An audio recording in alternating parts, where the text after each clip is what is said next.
All right, so let's talk sports, but let's talk about the university.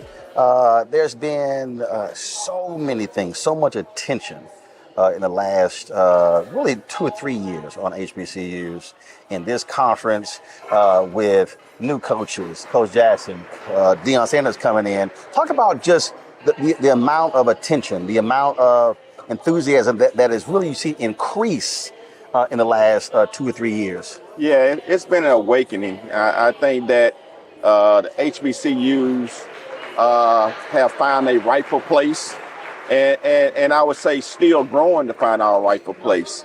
And I think when you bring the attention of a game like the Bayou Classic, a game of Jackson and Southern, a game of Grambling and Alcorn, you know, when you see a lot of people in I think we're just getting the visibility where people are like, wow, that's what go on. And then I think with the transformation of everything that's going on in the country, that we've been able to make a rightful space and have our own heritage, right? About the bands and what we do on game day has made it very interesting and appealing to the day's audience. Well, also, I think that one of the things I've always said is also having to embrace new technology, social media, because this generation, if you want to actually reach them, that's where you got to go. And you could say that social media has helped HBCUs because now the platform is everywhere, and people of all colors have been able to see what we're doing from a social media platform, right? And we have been able to reach players that possibly wouldn't have been able to reach. And I will say that I think that the type of coaches and the character of coaches and the style of coaches that each institution is investing in now, right? We're not quite there getting salary where we can attract some great coaches and some great personalities. And I think when you're able to do that, that's going to create visibility. That's going to help you reach another level of kid. And I think that as we continue to do that HBCUs, and particularly since I'm in the SWAC, that we see us going to another level. We're able to win games outside our league now. How have you had to walk your staff through? I had a CEO who once said, the people that made me a $500 million a year corporation can't take me to $1 billion. And a part of this is a constant, no, we got to go next level, and not be happy, content with where we are. Transformation. For me, is to be able to get your stakeholders to buy into the investment, right? And to want to and to understand what this investment means for the university. I often use the analogy, as I've been playing sports all my life, and I chose a high school because they were winning.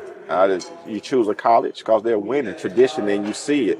And I think that students around that choose school because, hey, they're getting a lot of airtime. They come to a game, they enjoy it. The band pumping is a winning environment, and I think that helps you gain students, which in return, students help us gain revenue. And so I think that those dollars, no other dollars, and no more visitors that you're going to get on a game day at HBCU and on a big rivalry day. Couple more questions. One.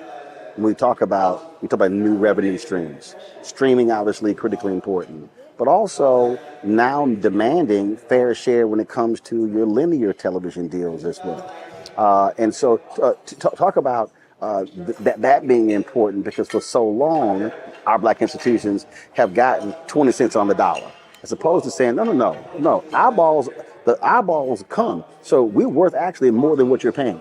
Yeah, can I take the point of privilege to congratulate our Commissioner McCullum for doing such a great job in that vision and pushing our TV screen to a whole nother level, right? Because we actually been playing games and not getting any revenue for it. And then when you look at the viewers, then our game have more viewership than the average game, even Power 5 game in some cases, right?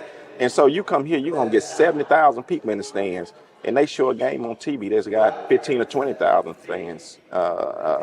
And so the sponsorship people want these numbers because that means dollars for them. Right. And so I think when you know that means dollars, then you can demand a higher demand from TV because of the product that they need, and we putting that product out there right now.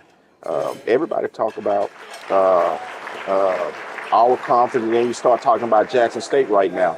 And so obviously what Coach Prime has done with social media and everything have changed the game and have helped us to be more out in the open to everyone. And now people want to buy into what he's doing, and it helps all the other teams as well, all the other universities. And then that makes everybody have to go to another level. Mm-hmm. And so if we want to be a winner, all the athletic directors have to challenge their alums, mm-hmm. and that's another thing that have to happen. Alums have to start buying in like they do at other schools, mm-hmm. and you know what I mean by mm-hmm. that, right? I mean, we able to say we lost a game of what we don't have, but it's going to take dollars to keep this thing going. Yeah. And so I think that's one of the things, because we have some of the largest alumni bases. I often say, just think if our HBCUs got $10 from each alumni, say this to athletics, we wouldn't have a budget. First of all, there's $10 period. Because the reality is, look, I've interviewed numerous alumni presidents on my show, and in many ways, the average giving is 5-6%. Right. But it's a lot more than 5-6% wearing hats, shirts, and paraphernalia. Correct. And so I think that those other streams like that, and once we start doing that, we're able to put our gear into different retail stores, mm-hmm. and start getting just like those opportunities like other schools are getting. And so people say that almost like we're there, but we're not there yet. Mm-hmm. It's time for us to take advantage of being at this point. Right. And I think if we take advantage of where we're at this point and all the number of things that we talked about and put in a melting pot, I think we can go to a whole nother level. Because, I mean, you can't keep getting quality coaches like we're getting at average salaries either, right? Right. Because all you're going to do is get them for a couple of years and they're going to move on, right? Even if they're going to go be a coordinator somewhere. Right. And we have to understand is that it's a long-term investment, not short-term. Absolutely. All right. Well, I appreciate it. All right. Thanks so much.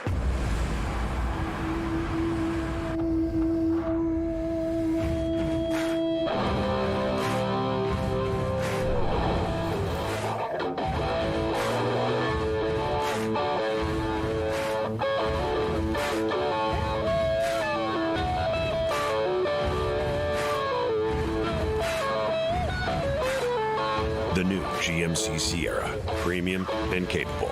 That's professional grade.